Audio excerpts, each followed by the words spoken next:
Well, viewers, subscribers, and fellow friends and family, we'll be back again for the second edition of the PicknRoll podcast. I have me, myself, Suleiman Brimo, Magnificent Sue. We have Alan Jones over there. Yo, what's up? And we have KBK, both in New Zealand. And yeah, we have another edition. Today is Monday, July 7th over here. It's Tuesday, July 8th in New Zealand. Yeah. A bunch of stuff happened in the last couple of days of free agency with the NBA. A lot of moves, a lot of signings, a lot of prospects, a lot of possibilities. So we're just here to do our thing and talk about it. Sweet. What do we start off with, Mr. K McKee? Yeah. KBK. All right, we started off last week in Miami, and I think that's still a hot topic. We made some predictions last week. Also, Ali, you said Chris Bosh was potentially leaving. Sully said everybody's staying there, and I think there's some new developments. So maybe we could start off there. So my prediction is going to come true, I believe, Solomon Bramo. First off, I thought he was going to go back to the Raptors. I thought there was going to be a sign and trade with Larry, but in the news of Larry re-signing with Toronto, Bosh is going to Houston. Ooh, yeah. I mean, when this first came out, I did not believe that was going to happen. But I think it is more and more likely that Bosh leaves, and he's probably, if he does leave, I think Houston is the destination. And just something about Houston and Bosh there, I just think that they might really win the championship next year, except for like the Spurs coming out the West. Because from top to bottom, that's the one team that has the formula. They got a bona fide wing player. If they can get Parsons back, that's a legit three-man in the league. You have Howard, man in the middle, and then you have Bosh, who's a stretch forward. He can do everything else. Yeah. And then Patrick Beverley, point guard, great defender, great spot. Exactly. And Beverly can really just play his defense and get out of the way, kind of like a Derek Fisher type. You know what I mean? Yeah. But with those top three players, if they do have Harden, Howard, and Bosh, who are all on big contracts, can they afford Parsons? I don't think they can, but then, being that they're going to be championship contenders, I think the owner might be more inclined to pay that luxury tax. Yeah. But depending on, I hear a lot of other teams like Cleveland, if they don't get LeBron, Dallas, they're all really big on Chandler Parsons. Yeah. They could be extending him some quite high qualifying offers. Now, I don't know about Cleveland, though, because they just drafted Wiggins. They wouldn't want to draft another, because they give Parsons that big money. Wiggins is going to be a backup? I mean, he's your first-round pick, top two. You got to play him. You can play Wiggins at shooting guard. This is true. This is true. Either bring Dion Waiters off the bench, 6-man. He's probably not going to like it, but he's. Who's going to be a three-man? Huh? Yeah, Chandler Parsons going to be a three-man. You're right. Yeah. Or trade Dion Waiters. For what? For chump change. This is the part where Alan's about to start with his crazy predictions. Hey, his crazy prediction is looking like more and more true now that Bosh is potentially leaving. True, So this is true, but that's just one thing. How about the other ones? Crazy projections or asset? How about that crazy prediction of Roy Hibbert possibly leaving Pacers? To where? There have been multiple reports of Hibbert being quietly shocked by Larry Bird and co. I believe he's going to be shocked, that's for sure. But you were talking about he was going to go to Portland, and I'm like, that's not going to happen. It's a possibility. After what he did in the playoffs, especially in the West, in the East, I'm sorry. I don't see a team like Portland taking a guy like Roy Hibbert. I'm sorry. But you do remember that Portland were the ones that when Hibbert finished his rookie contract, they were the ones that made that offer that Indiana had to manage to keep him. Understood. Yeah. But that was 2 years ago, and now they know the real Hibbert. Well, since then, he did play really well the first 2 years. It's just this last end of the season of the playoffs. Yeah. And also, if Hibbert were to go to Portland, it wouldn't work because Hibbert is on this mind craze right now that I give it the ball in the post. Excuse me, Marcus Aldridge get the ball in the post, not you. If they did get those two together, though, it would be a pretty formidable front court. You know who would be a better front court for Portland? I think they get Tyson Chandler. Tyson Chandler? Tyson Chandler in Portland? Now tell me that's not a great look. He was a pick and roll with Damian Lillard. You got shooters of Batum and Wesley Matthews on the wings, and then LaMarcus Aldridge doing his thing. I just don't rate Tyson Chandler that much above Robin Lopez. I reckon they're basically both great defenders. Tyson Chandler is a better player, but not by way better defender though. He is a better. The only thing that I would give Robin Lopez over Tyson Chandler is his free throws. Pardon? The only thing I would give Tyson Chandler over Robin Lopez over Tyson Chandler is that Tyson Chandler hits free throws. You mean Robin Lopez hits free throws? Yeah, Robin Lopez hits free throws, not Tyson Chandler. He's horrible for free throws. He's horrible free throws. They're both Dwight. What? They're both pretty similar though, Lopez and Tyson Chandler. Not great at creating their own offense, pick and roll to the hoop, offensive rebounds. Well, hold on, let's stay on topic. Let's stay on topic though. So if Bosh leaves, what does LeBron do? If Bosh leaves, what does LeBron do? Yes. Stays with Miami. Melo comes to Miami. For sure. But I think Bosh doesn't make his decision until LeBron makes his decision. So what do you think of Bosh? So if LeBron stays, Bosh. So what is going to be Bosh's what is going to govern what Bosh does? If LeBron leaves, is Bosh going to stay? If LeBron leaves, I reckon Bosh leaves as well. If LeBron stays, Bosh does what? He stays. But Bosh wants the max. Reports say Bosh wants max money as well. He only wants the max if LeBron leaves. And that's why he'll go find it in Houston. But if LeBron leaves, which I reckon he will, I reckon he's making the return back to Cleveland. I don't see it happening, boss. I'm sorry. It's happening. LeBron goes back. I think just like Brian Wehorst, like he reported, I think the best scenario for LeBron, because honestly, he said it, the best scenario, LeBron's options are really not that good right now. I think his best bet is to come back, sign a 1-year deal like Michael Jordan used to do, sign a 1-year deal to come back to Miami, just give it another try, and then over the next 82 games, you see how Wiggins develops, you see how Houston develops, you see how all these other guys develop, and then he's ready to make a decision. I just reckon with what Cleveland have right now, because they have a lot of talent on their roster, they just need to put it together. I reckon, Mike Brown leaving is the best thing that could have happened to Cleveland. Yeah, they got that European coach, David Blatt, from the Euro League. And he's supposed to be good, but he's not a proven commodity. Yeah, but was Spoelstra when he first had the Miami Heat job? But also, Spoelstra had the backing of Pat Riley, though. Yeah. When you got confidence of Pat Riley behind you, it's easy to trust the coach that Pat Riley says, yeah, he's the guy, as opposed to Dan Gilbert hiring some coach from Europe. Mind you, true story. Remember after LeBron left Miami, Dan Gilbert wrote that horrible letter to LeBron? Yeah, it's been taken off.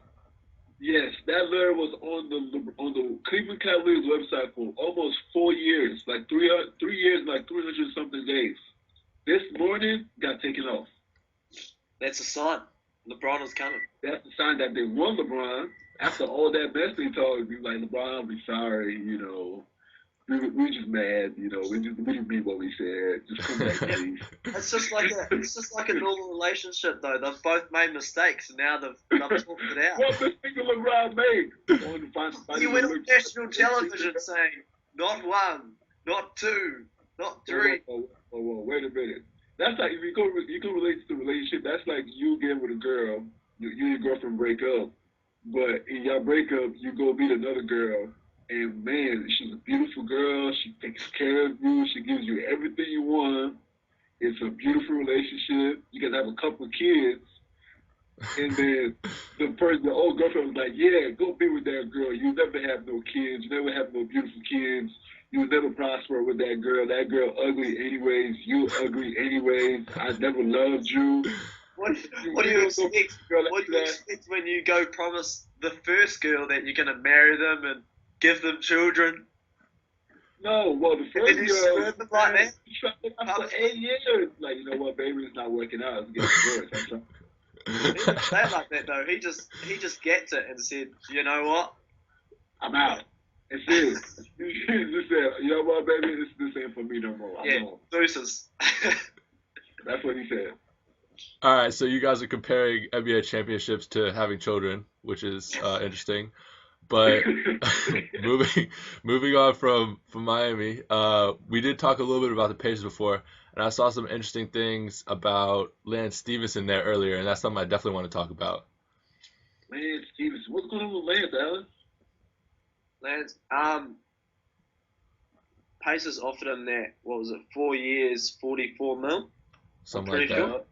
So around about 10 mil a year, which he's thinking, fuck that, I'm worth like 55 million at least, because he's a cocky. Yo, I have a question I got to throw in right quick.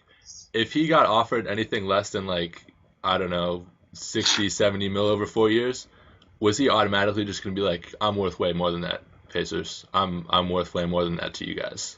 Was that like you gotta understand too. You gotta understand for Lance has been playing on a rookie contract for the last couple of years. That's number one. So Kyrie Irving, although Kyrie is an all-star, Kyrie just got the max extension. What's that? 4 years or 5 years? 97. 4 years, 97. I'm pretty sure. Yeah, he got a max extension. So he feels on that team. Hibbert got paid. David West got paid. Paul George really got paid. And even, what's his name? Even George Hill is getting paid. He feels, excuse me, can I get my money too? I'm at least the second/third best player on this team. That's what he's saying. Exactly. And he led the team in second in points, first in rebounds, first in assists. I am pretty sure I want Charlotte Hornets to take a huge gamble on him. You know who I want to take a gamble on him? Who?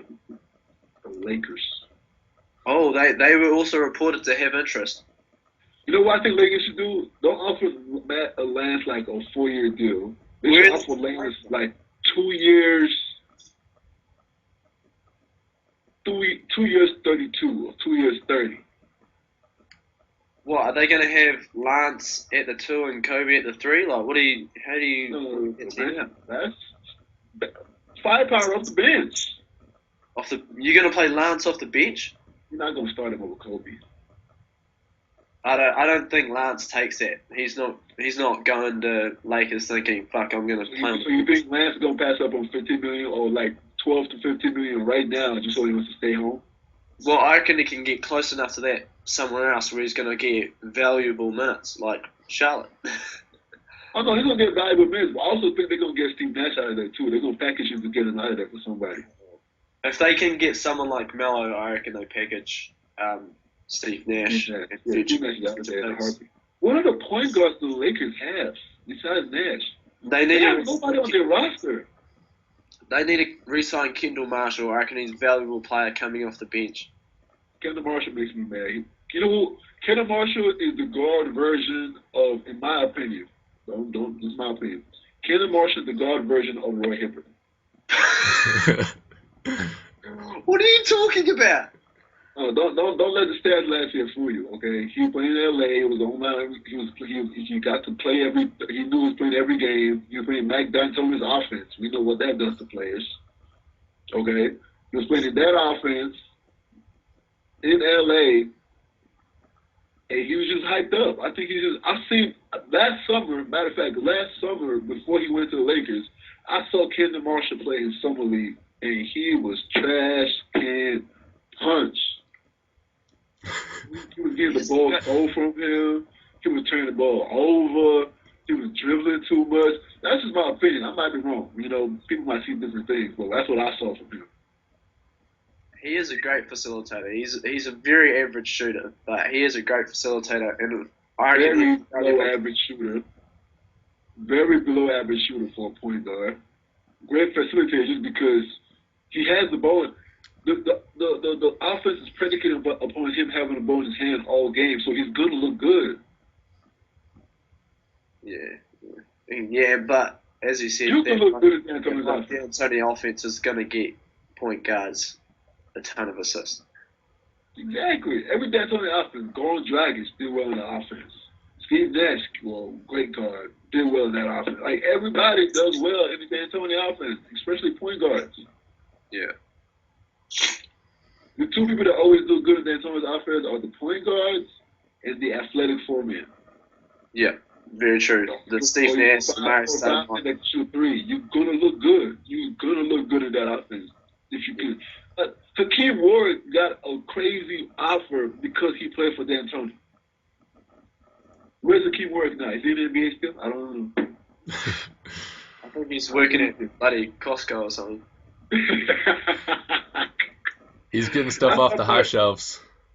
That's my point. Hakeem Ward would look great in D'Antoni's offense. We don't know where he's at today.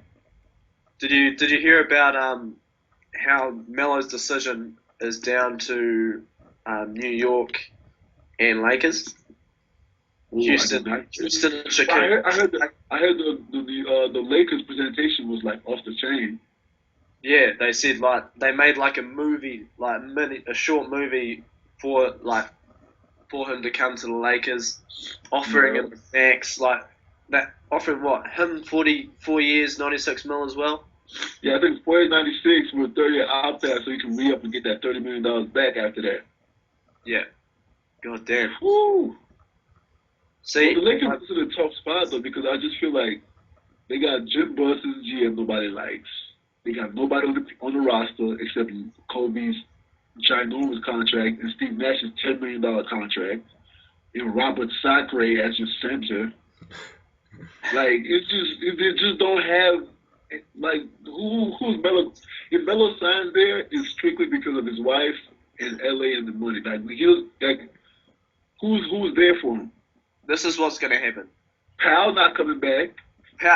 If Melo signs with the Lakers, Powell will come back for cheap, mid-level exception. Powell's not getting less than $8-9 million, though. The offers he's got at the moment, supposedly mainly in contention, are Thunder and Miami, who both can only offer him a mid-level exception. Oh wow, that's rough. So because he's either going to sign with Lakers, re-sign with Lakers, or go to somewhere like the Thunder or the Spurs or Miami. He wants to go to a contending team. He wants ships. Yeah. If Melo signs for the Lakers, which I think he will, Pau Gasol will re-sign for cheaper for mid-level exception. They'll have Randall at the 4. You've got Steve Nash at 1. They need a proper point guard. Isaiah Thomas is going to the Lakers. Who's going to the Lakers? Isaiah Thomas. Isaiah Thomas? Yeah. Kobe can't play with Isaiah, man. Why not? Kobe can't play with. He's a gunner. Yeah, but they're all gunners. How's that work? Everyone scores 20. Isaiah wants to shoot. Kobe wants to shoot. Melo has to shoot. Powell has to shoot. Randall's a rookie, so he'll just chill. But that's 4 people. Pau Gasol doesn't have to want to shoot. He knows playing with Kobe, you're gonna have to take a back seat. Yeah, but also Powell's just so skilled though. Like it's scary how skilled Powell is. Like Powell's really sometimes. I feel like Powell is suffering from the same syndrome that Chris Bosh suffers from. Like they play with great players in a great city, and they're not asked. They're asked to do so many things that don't show up on the stat sheet. They forget how good they really are on their own. I think people like Powell and Bosh, when there's other big names, they kind of automatically fall to the back seat. They don't have that Kobe mentality of I'm going to do whatever I want to win. But I think they do have it, but it's just I think that they're just great players that just happen to be the ones that have the ability to mesh with other people. Like the game could change. Like, oh, pal, you need me to just be a facilitator? I go get you 10 assists. Or you need me to score? Okay, I go get you 20 points. You know what I mean? Yeah. Like they're just that good. Like just Chris Bosh.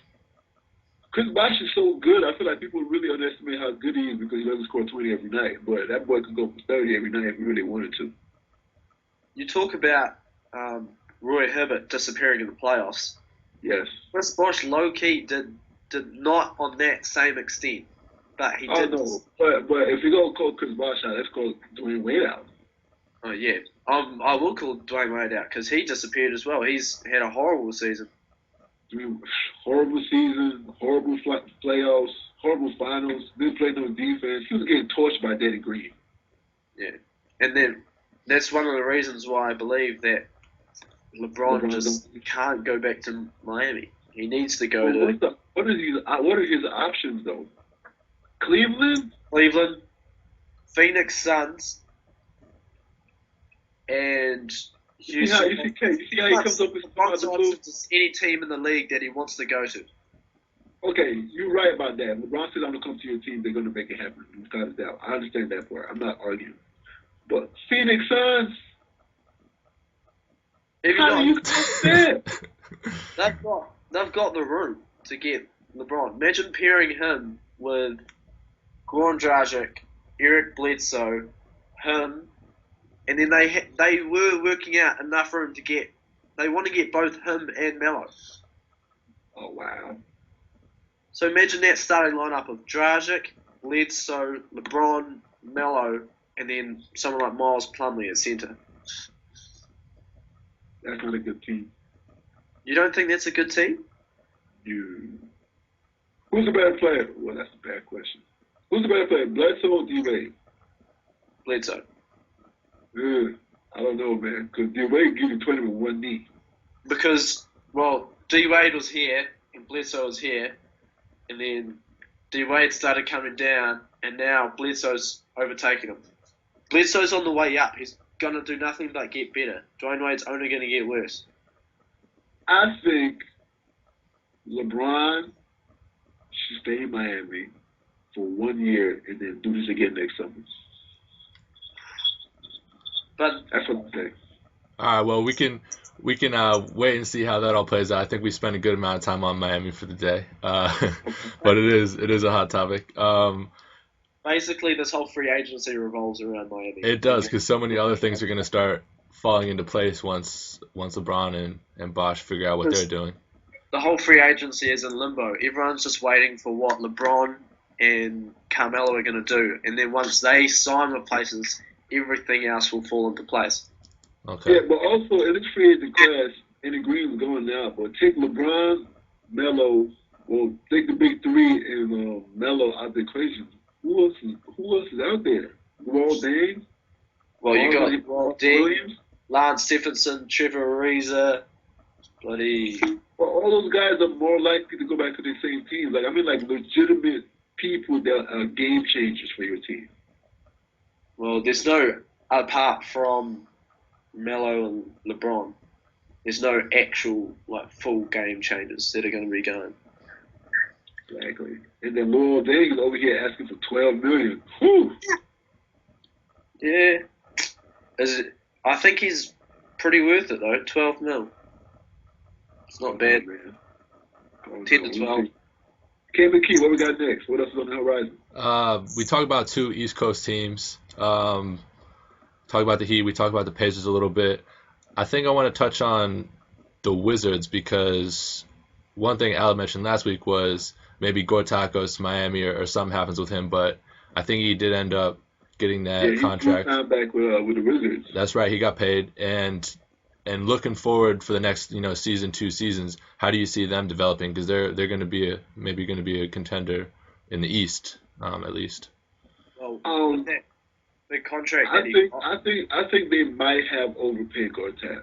I think like Gortat's a great player, but I think so many teams in their quest to become good right now, they rush it. Like I think Gortat was good, it was a great find, you got him, but they paid too much at the detriment to their future. Because you have two young studs in Beal and Wall. You got them down pat. They are gonna be cornerstones of your franchise. I think you can find another big, or you can develop another big man to do what Gortat does. Like you don't have to rush it this year. Yeah. Like I feel like because the space is gonna be back. Like what are you gonna do? Pay Gortat or to go to what, the third? Maybe lose the second round again next year. And then definitely not going. It's not a game changer enough for you to give him that money because Bradley Beal is about to get the max too in a couple of years. So you think they're peaking at the second round even with that signing in the next couple of years? With that signing, they're picking the second round. They bring everybody back. Like what piece could they add is going to be a game changer. Like I feel like they could have lost Gortat and still be a second round team because those two guys are going to get better next year. Yeah. Well, they are the best backcourt tandem,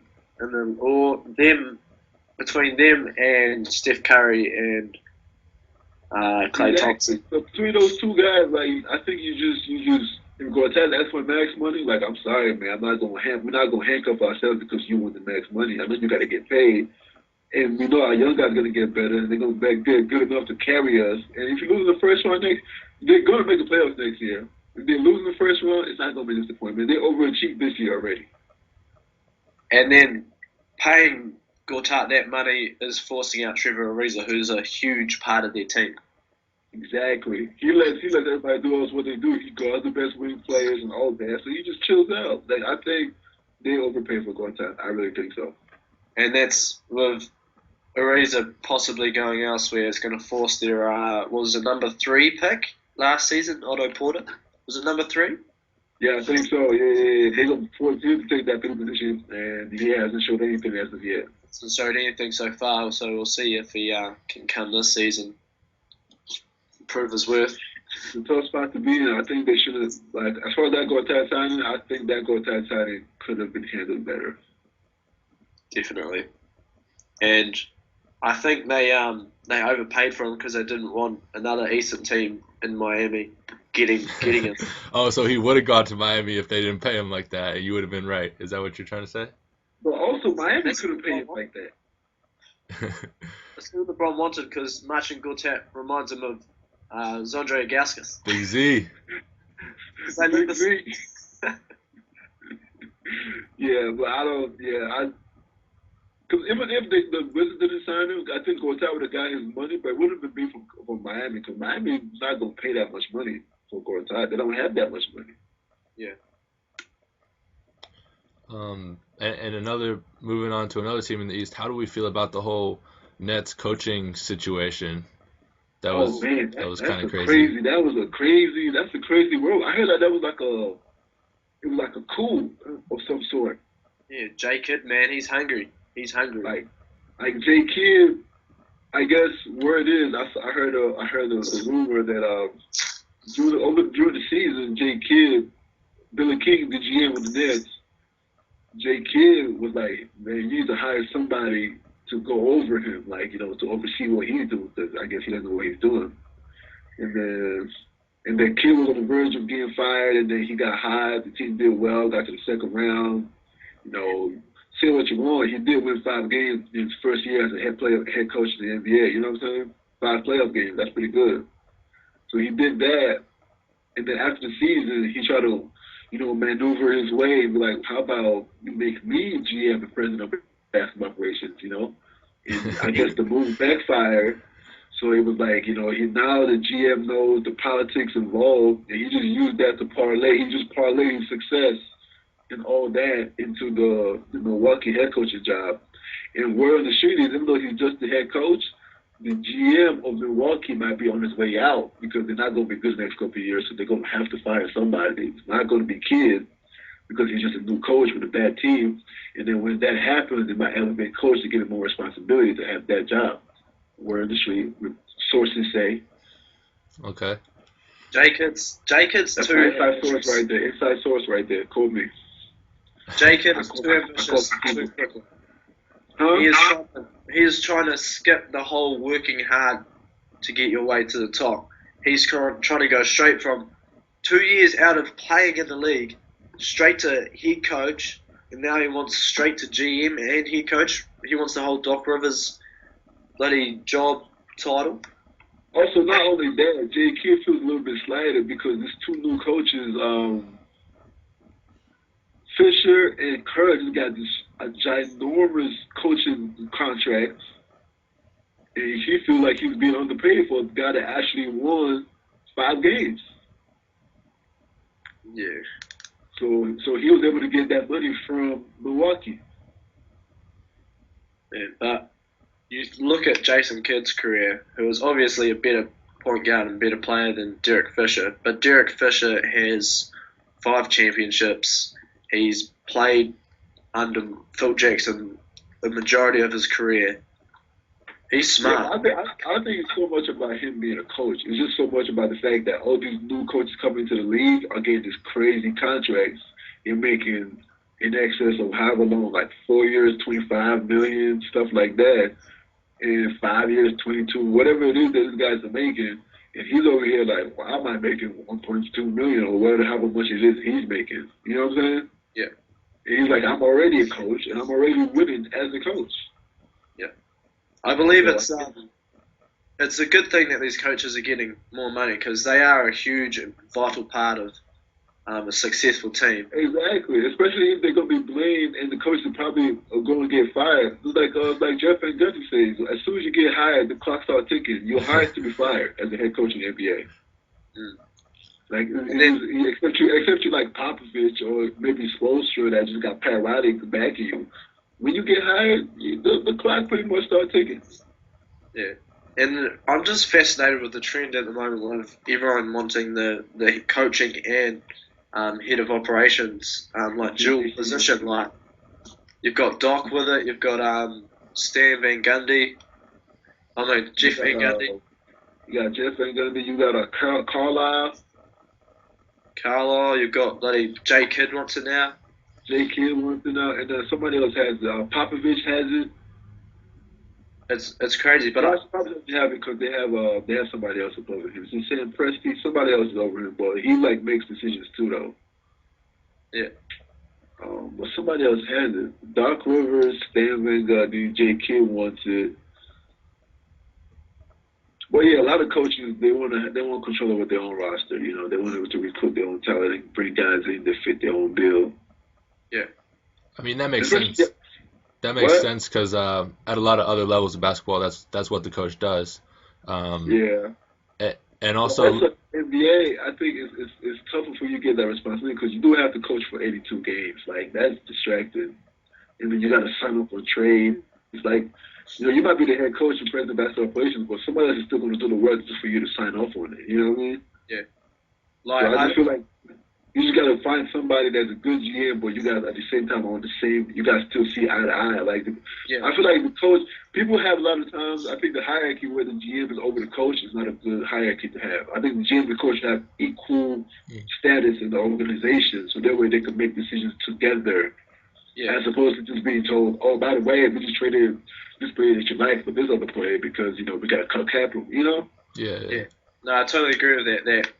I think coaching and GM should be separate as in 2 different positions because doing both roles is going to be putting too much on your plate. You're not going to be able to put 100% of your focus on coaching because it's going to be half of it thinking about roster movements and all that sort of stuff. Exactly. But as you said, they just need to both be on the same page and have the same idea going forward. Yeah, because I think if you have a coach that does his coaching and the GM is on the same page as the coach, then when they meet, it can go. Then you can see both sides of the coin. Like, okay, you brought this player in, but this is what it's really doing on the court. I'm coaching. This is what I get to see. You know what I mean? Yeah. And then the GM can be like, well, this is what I see too. You guys can work together, work around it, as opposed to just, you know, a coach coaching and the GM just knowing that he's the boss and he can fire the coach whenever he wants. And, you know what I mean? I think that is not a good look. I have a quick question. What do you think the Hornets will finish in the East this upcoming season? 4th. 4? Top 4. Top 4. They're going to be the first for sure. But I'm being For sure, pipes. Because Anthony Davis is going to be great. I like that one point guard they have. He's fearless. They got a backup now. Davis? Huh? Did you say Anthony Davis? No. They got a backup point guard that's fearless. Oh, yeah. No, the Hornets, I'm chilling. That's the Charlotte Hornets. They changed that flip about Kemba Walker on them. Yeah. Yeah, Charlotte Hornets. I was like, Anthony Davis, what are you tripping, bro? Yeah, I think they might take a step back, man. Pelicans are in the West anyway, brother. Yeah, I think they're going to take a step back. Who, the Hornets? Yes. Ooh. They've just got Noah Vonleh, who has great potential at power. Okay. And then they're going to get another signing. They're going to get someone, either Llewellyn Dean, Lance Stephenson, Chandler Parsons.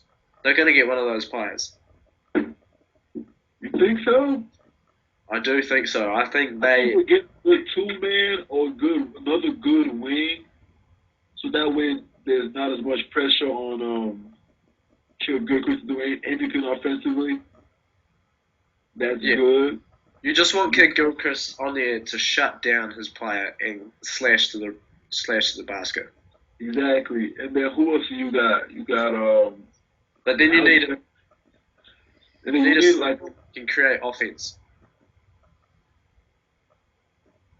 Yeah. Need more shooters. But I think Jordan's gonna get too happy and make too much of a splash and give somebody too much money too early, kind of like what the Wizards did. Yeah. Everyone gave Michael Jordan a lot of shit for his first sort of like ownership GM movements when he first took over Charlotte. But he's wising up. I think he's going to be a great GM. I think we need to. I think they should do what I think Wizards should have did. You did good last year. You ran against Miami. You lost in the first round. That's cool. Your team is moving in the right direction. Do not rush it. Like it's a marathon, not a sprint. Like I feel like if they make too much of a splash, it might not work out well. I think they need to keep developing talent. They find somebody at a reasonable price where that still secures their future, where they don't have to give up anything, give up any assets. They can add it, see if it fits, and they can, I think that would be the move to make, as opposed to going out and getting a Law Dang or going out and getting a Chandler Parsons and paying him a whole bunch of money, waiting for him to come back and demand the ball and mess up the dynamic of the team. Yeah. That's what I think. All right, well, I think we got a pretty good wrap-up of what's been going on. Obviously, next time probably going to be some more stuff that happens, so we're gonna keep talking about this. Couple of big signings. Miami got McCroppers and Danny Granger, so I think Danny Granger is a good pickup. Spare D-Wade a lot of minutes, and he can play some defense too. He can shoot the three for sure. That's another stretch guy who's proven in the league. McRoberts is kind of like a replacement for Bosh because he's a three-point shooter, stretch four, can shoot, can bang. Another body to throw out there. Also, it would be crazy if they could play him and Bosh together because that's 5 shooters on the court at all times. There's no telling. Last season they played a lot of their games with 5 shooters on the court anyway. Yeah. And then for the record, I'm kind of disappointed in Shabazz Napier so far in Summer League. He's not been doing good. Yeah. He picked it up in his second game, though. Second game he came out and played all right. Cool, because that first game was no bueno. Not good. And then they had the highlight of him getting crossed over. Ooh, that was bad on TV. Ooh, ankles. It was a messed up crossover. But, yeah, I think Miami is making a few decent moves, but I still feel like, going after Mark Williams is not a good look. I just think he's not that good a player. I mean, he's a good NBA player, solid. He's going to keep staying in the league because he's good, but I don't think he's the solution. Except, a lot of guys do go to Miami and find themselves a new career, newfound life. We found game in South Beach. Exactly. But what I do think, they need to give Beasley a legit shot. Beasley was a model citizen this year. They didn't give him enough of a chance, I don't reckon. Yeah, I think, and I was thinking about the other day, I was like, okay, he is better on defense, but he has all the tools. Why didn't you just coach him up? Yeah. Because when he did go on, like earlier in the season, he was like averaging like 13 points a game when he was getting he was like he had the highest average of points per minute in the NBA for a little bit there. Yeah, he can get buckets. He gets it so effortlessly. Like he makes it so easy the way he gets buckets. I think if Spoelstra really took the time out to coach him up and develop him, it could have been something special. But yeah, in summary, LeBron back to Cleveland, Bosh to Houston, Melo to the Lakers, and then who goes to Miami? Melo goes to the Lakers then. No one goes to Miami. Everyone spends Miami. D-Wade resigns. So D-Wade resigns. They get Luol Deng. D-Wade resigns. They get Luol Deng. Okay. D-Wade signs, get Luol Deng. Miami goes to Miami. LeBron goes to Cleveland. Melo to LA, and Bosh to Houston. Whew, I feel bad for Miami. I have a heart attack. Believe that. If that happens, I'd rather be like, yeah, that's it for me, guys. I retired. That's it. I'm done. Guys, I'm out. I'm out. You guys can handle this on your own. I'm out of here. Pat Riley said, at least we got a couple kids, LeBron. Thank you. At least we got a couple kids. Got a couple championships while you were here. Exactly. That's good enough for me. Some things that we can groom for the future, I guess, use for our future pitches. All right. I think that's it. Be sure to check in next week for the next episode. We're going to be covering all the latest NBA. Yeah, hopefully by next week, LeBron's making decisions. A lot more people going to win. Yeah, I'm going to have a lot more facts next week, too. I'm going to be more facts. This last week I was on vacation, so I was, not working. But I'm back to work, back on my staying in touch with, up to date with all the NBA info and stuff going on around the league, all the insider sources, all the back trades. I have to call up a few of my sources, get some more information, so I can break some news on here on the PicknRoll podcast. Yeah, we'll have to call some of our contacts. Our contacts, yeah. But yeah, that's another edition of the PicknRoll podcast. With Alex Jones and Kane McKee and myself. It's been great, guys. It's always been fun. And until next time, tune in, subscribe, and also comment. Give us some feedback. Let us know what it is we're doing wrong, what we can improve on, all that good stuff.